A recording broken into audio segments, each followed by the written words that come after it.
వనస్థలిపురంలో RS brothers mega shopping mall Akkineni Naga Chaitanya మరియు శోభితా గార్లచే ఘన ప్రారంభం.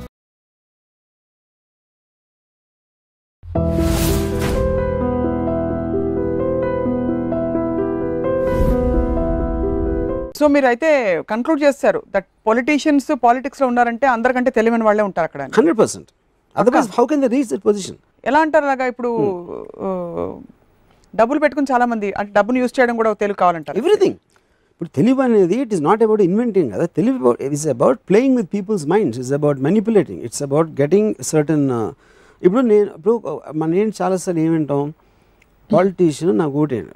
పాలిటీషియన్ బై డెఫినేషన్ ఏంటి? He is working for the welfare of the people. Public కోసం serve చేయడానికి పబ్లిక్ సర్వెంట్గా వచ్చాడు. అవును.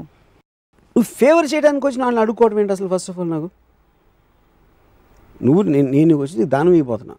నా తెలివో లేకపోతే నా శ్రమో నా డబ్బులో నా ఏదో నా position, if I'm doing you favour I should demand, please అమ్మ ఓటేయమ్మా నేను బాగా చూసుకుంటానంటే ద వెరీ ఫ్యాక్ట్ అడుక్కుంటున్నావు అంటే there is the agenda is loss for me. So అయితే ఏ పాలిటీషియన్ మీద మీకు ఎప్పుడు నమ్మకం కుదరలే? నమ్మకం క్వశ్చన్ కాదు. I respect politician more than the people. That's what I'm saying.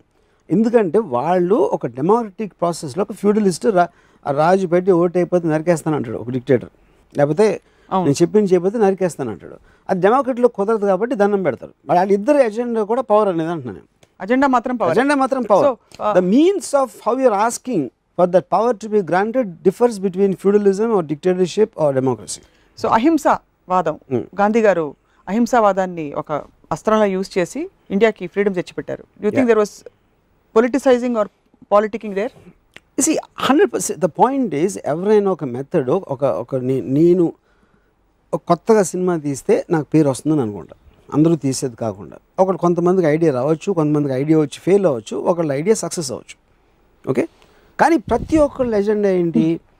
నేను ఒక డిఫరెంట్గా చేయాలి. అది గాంధీ గారు ఒకలాగా చేశారు, సుభాష్ చంద్రబోస్ ఇంకోలాగా చేసి ఉండొచ్చు, ఇంకోళ్ళు ఎవరో ఇంకోలాగా చేసి ఉండొచ్చు. విచ్ ఎవర్ వాళ్ళ ఇది బట్టి. NT Rama Rao might have done something, KCR might have done something, Bal Thackeray would have done in some other way. Each of those leaders will have their own viewpoints. So our viewpoints లో ఒక particular ఆస్పెక్ట్లో కానీ అందరి common thing ఏంటి?